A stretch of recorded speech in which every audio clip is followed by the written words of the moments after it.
म कृतिका तिमल सिन्हा कक्षा 7बाट आज हजुरहरूको सामु सानो कविता वाचन गर्न गइरहेकी छु। मेरो कविताको शीर्षक रहेको छ आमा बाबा र दिदी।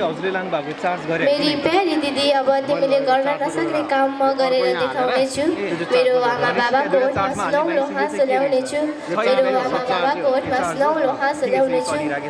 मिल्ने भए म आफै भाग्य लेख्ने थिएँ, मिल्ने भए म आफै भाग्य लेख्ने थिएँ। आयु बढोस् भनेर बढ्ने भए म सधैँ आमा बाबाको आयु बढोस् भनेर प्रार्थना गर्ने थिएँ।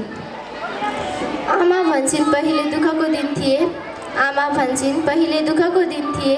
अब सुखका दिन आउने भए बाबा एक्लै बसी मनमने गुनगुनाउँछन्। दुःख पछि आउने सुखका दिन कठै औँला भाँची भाँची गन्छन्, कठै औँला भाँची भाँची गन्छन्। रहरले होइन मेरी दिदी परदेशी भएकी, आफ्नो जीवन साचेर विदेशी भूमिमा पसिना बगाई पैसा कमाउन थालेकी। रहरले होइन मेरी दिदी परदेशी भएकी, आफ्नो जीवन साचेर विदेशी भूमिमा पसिना बगाई पैसा कमाउन थालेकी। मेरो प्यारो बाबा, अब तिमी रोएर होइन हाँसेर बस्ने दिन आयो। मेरो प्यारो बाबा, अब तिमी रोएर होइन हाँसेर बस्ने दिन आयो। अब तिम्रो इच्छा पनि पुरा हुने भयो, अब तिम्रो इच्छा पनि पुरा हुने भयो।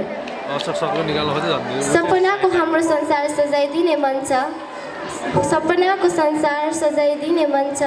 हो मलाई मेरो बाबा आमाको भाग्य आफ्नै हातले लेख्ने साह्रै मन छ। हो मलाई मेरो बाबा आमाको भाग्य आफ्नै हातले लेख्ने साह्रै मन छ। छोराले जस्तै छोरीले पनि बाबा आमाको इच्छा पुरा गर्न सक्छ भनी देखाउनु छ, पुरा गर्न सक्छ भनी देखाउनु छ, पुरा गर्न सक्छ भनी देखाउनु छ। धन्यवाद।